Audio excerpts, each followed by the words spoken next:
আসসালামু আলাইকুম। নিলয় আলমগীর আর নায়িকা হিমি অবশ্যই এদেরকে হয়তো চিনেন আপনারা যারা বাংলা নাটক দেখেন। তাদের মধ্যে নাকি গভীর সম্পর্ক চলতেছে এবং এটা নিয়ে নাকি নিলয় আলমগীর এবং তার ওয়াইফের ভিতরে খুবই মনোমালিন্য চলতেছে এবং এটা নাকি ডিভোর্সের পর্যায়ে আর কি চলে গেছে। তো এই জিনিসটা নিয়ে একটা সাংবাদিক দেখলাম নিলয় আলমগীরের স্ত্রীকে প্রশ্ন করলো।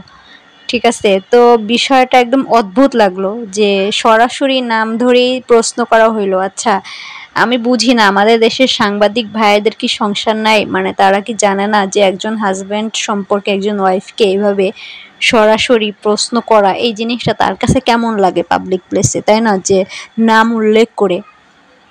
ঠিক আছে, একসাথে অভিনয় করলেই হচ্ছে তারা একদম প্রেমিক-প্রেমিকা হয়ে গেল। আর এই জিনিসটা হচ্ছে আপনি পাবলিকলি তার ওয়াইফকে প্রশ্ন করলেন। অবশ্যই একটা জিনিস ভাল লাগলো যে নিলয় আলমগীরের স্ত্রী হচ্ছে বিষয়টাকে খুব স্মার্টলি হ্যান্ডেল করছে। খুব ভালোভাবেই অ্যান্সারগুলো দিল। এটা ভাল লাগলো। তবে এই ধরনের প্রশ্ন করা আসলেই কতটুকু যৌক্তিক আমি জানি না।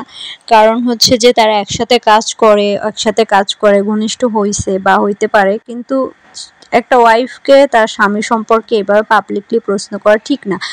আর একটা বিষয়ে কারোর প্রতি অভিযোগ আনতে গেলে আপনাকে যথাযথ প্রমাণ হাতে নিয়ে তারপরে আনতে হবে। ঠিক আছে? এখানে আমি বলতেছি না যে তারা ভালো বা হ্যাঁ, তারা এরকম কিছু করছে কিনা, তাদের মধ্যে আদৌ সম্পর্ক আছে কিনা এগুলো আমি জানি না আসলে।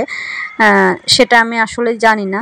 তবে কারো সম্পর্কে পাবলিকলি এরকম বলা যে তার সাথে সম্পর্ক আছে এবং আপনাদের সংসারটা নাকি ভেঙে যাচ্ছে, আপনারা এটা নিয়ে মনোমালিন্য করতেছেন, হ্যাঁ? এতে কিন্তু তাদের আসলে সম্পর্কে একটা ফাটল চলে আসবে। ঠিক আছে? কারণ যখন সাংবাদিকরা এসব প্রশ্ন তাকে পাবলিক প্লেসে করবে, কিছু না কিছু তো বাসায় গিয়ে সে এটা নিয়ে আলোচনা করবে তার হাজব্যান্ডের সাথে এবং দেখা গেল যে হয়তো এক কথায় দুই কথায় তাদের ভিতরে একটা অশান্তি হবে। কিন্তু কেন ভাই, একটা সম্পর্কের পিছনে আপনারা এরকম করে কেন লাগেন আমি বুঝি না।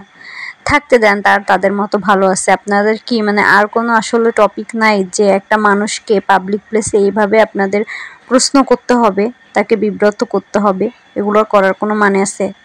এগুলো না করাই ভালো আসলে। ঠিক আছে? যে যার মতো ভালো থাকুক, কারোর ব্যক্তিগত বিষয় নিয়ে এরকম খোঁচা মারা আসলে ঠিক না।